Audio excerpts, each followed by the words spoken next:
သောကုလကာမဝိကေငါသုတ်တံတရားဒေသနာတော်များ၌ဘုန်းတော်6ပါးနှင့်ပြည့်စုံတော်မူသောသာဝေညုမြတ်စွာဘုရားသခင်သည်ပတ္တဝါတော်၏အသက်ရှိကြောင်းဖြစ်သောကံအသက်တူကြောင်းဖြစ်သောကံဒီကံနှမျိုးတို့ကိုအဘယ်သို့လင်ဝေဖန်၍ဟောပြတော်မူခဲ့ပါသနည်းငါရှင်ဘိုသုလကာမဝိကေငါသုတ်တံဒေသနာတော်များ၌သာပင်ညူမြတ်စွာဘုရားသည်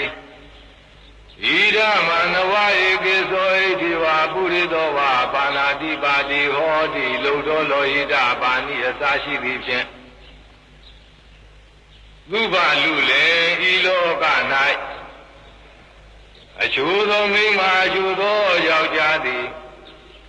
သူအသက်ကိုသတ်လေရှိပါပေသည်ဉာဏ်တန်သောစိတ်နှလုံးရှိပါသည်လက်၌သွေးသားရဲရဲရှိလာပါသည်ခါသိသောသတ္တဝါတို့၌သနာခြင်းကင်းမဲ့သည်ဖြစ်၍ဘာနာတိပါဒဒုစရိုက်မှုကိုပြု၍နေပါသည်ထိုဘာနာတိပါဒဒုစရိုက်သမားသည်ဒုတိပြကျွေသေးလွန်သည်မှနောက်ကာလဝယ်မကောင်းသောသူတို့ဤလာရာအပေနိရိယာသို့ရောက်ရပါသည်ထိုဘာနာတိပါဒကံရေစွမ်းကြောင့်အပေနိရိယာဘုံတို့ငရေဘုံတို့ကြာရောက်ရပါသည်အကယ်၍ငရေဘုံတို့မကြာရောက်ပဲလူပြေလောကသို့တပါးသောအပရာပရိယာကုသိုလ်ကံဤထောက်ပံ့ချက်ကြောင့်လူပြေလောကသို့အကယ်၍ရောက်စေကားမူ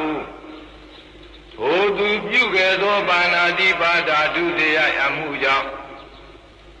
ဤလူပြေလောက၌အသက်တူခြင်းဖြစ်ရပါသည်သူကလူလင်ပါဏာတိပါဒမှုသည်က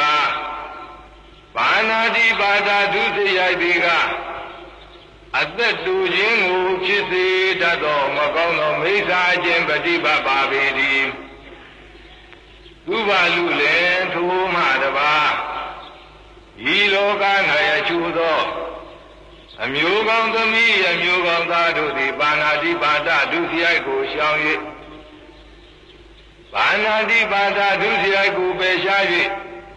သူ့အသက်ကိုသတ်ခြင်းမှရှောင်ရှားကြပါကုန်သည်ထိုအမျိုးကောင်းသားအမျိုးကောင်းသမီးတို့သည်ကိုယ်ခန္ဓာပြကျွေစုတည်ပြီးမှနောက်က